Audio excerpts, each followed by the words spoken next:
Yes, it is me again. I'm back with another one. This one, this one's gonna be on blame. Blame. The mechanics of blame. The mechanics, the significance, and the core role and the purpose that blame serves in the scheme of emotional collective sense making. Because blame is it's a very distinct one that finds itself into every little corner of our sense making today. But essentially,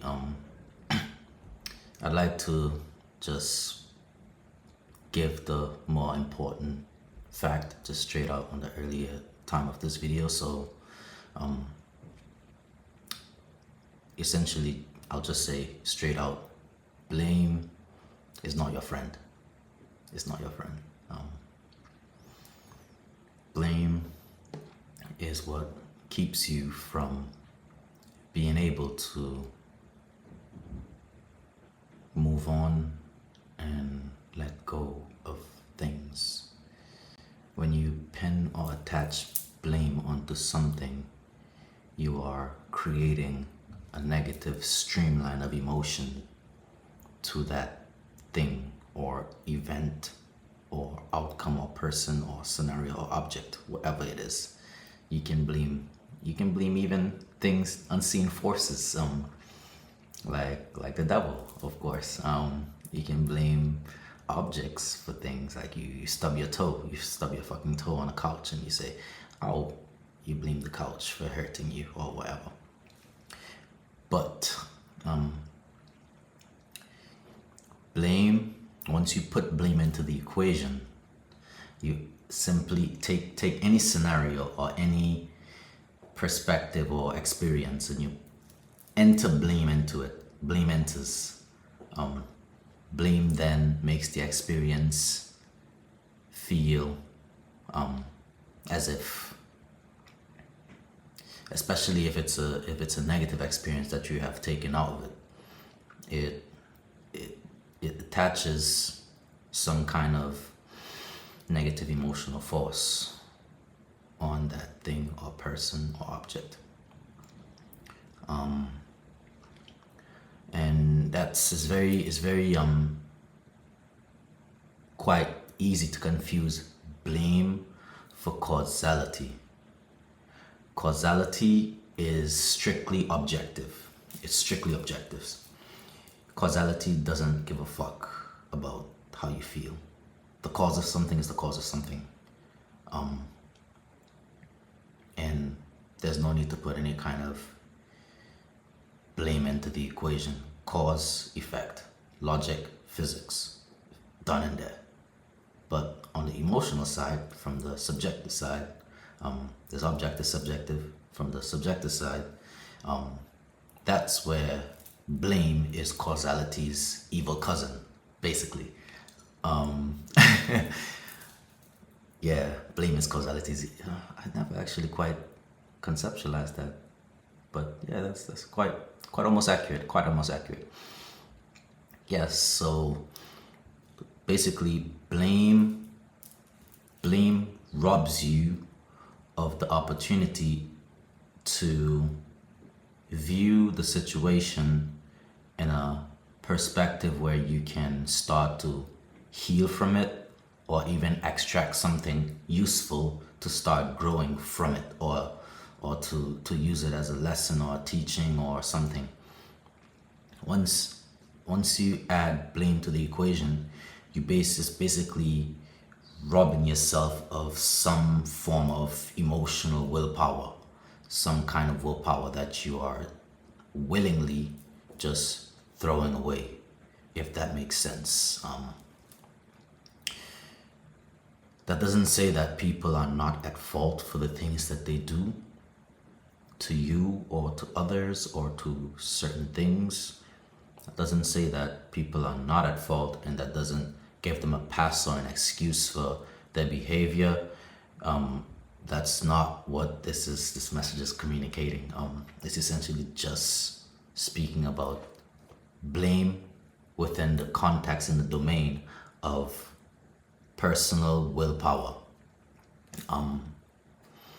But so it's essentially up to us whether we want to rob ourselves of willpower or not, and just frantically pin blame on things. Or you're feeling shitty today, or it's because of that guy. Or you're feeling shitty today, or it's because this girl, or this old man, or whatever.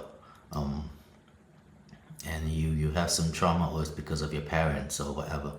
And that's not to say that your parents isn't at fault. Maybe they didn't know any better. Maybe they did the best they could. Are you still gonna crucify them for that? Yeah, it's a question for you. It's a question for you. But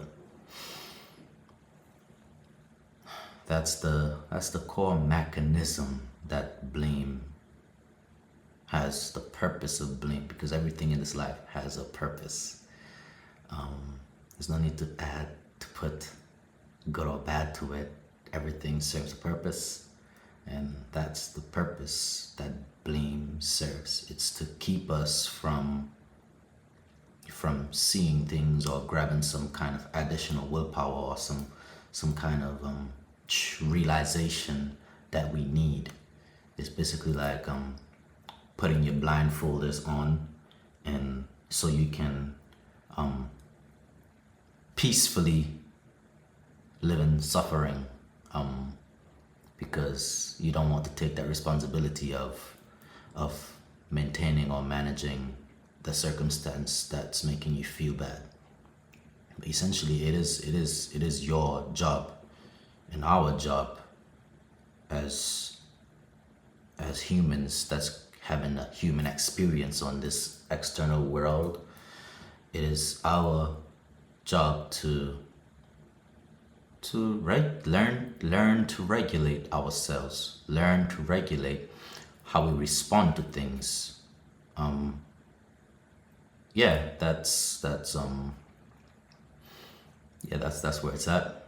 When you fall away from that kind of conceptualization, or that kind of mental model, or that pattern of thinking, it tend to lead to lots of suffering, and more trauma, because when you start to make it feel normal to just pin blame, you start to do more and more and more and more, and then the cycle goes on, and you just start to, we think of trauma as something significant, but even something subtle, even something as subtle as, you're basically just attaching a streamline of energy or emotion, because energy is emotion. That's potato, and you're basically keeping that there, and it robs you of real power. It in a sense, you start to become a negative person that just goes around and see negativity always, and that's the lens that you have created for yourself through constantly putting blame of things, of people, more and more and more and more.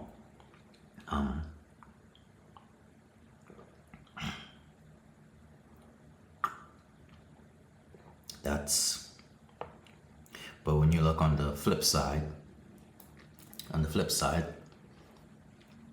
when you don't fault people for, when you don't, people can give you a negative experience, you simply forgive them and see that they don't know any better, and it's okay. That there is engaging with an experience in a way of remaining detached to it. Yes, you have been through this, but you're not attached. experiences come and go. That's the purpose of your vessel. It's the purpose of your vessel, to harness and bind experiences, whether it's negative or positive. We like to pick and choose which, and be biased on which we prefer, and that's fine. That's fine. But it's a more wiser choice to remove blame and take blame out the equation of all of your experiences, and this will help you to grow and become more, I guess, emotionally intelligent, and be able to regulate your emotions and regulate yourself in a more healthier and a better fashion, if that makes sense.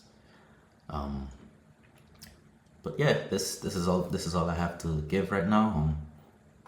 I'll probably hop on the camera next one whenever the next topic pops up. Who knows? But I hope this helps someone out there, and I'll catch you on the next one.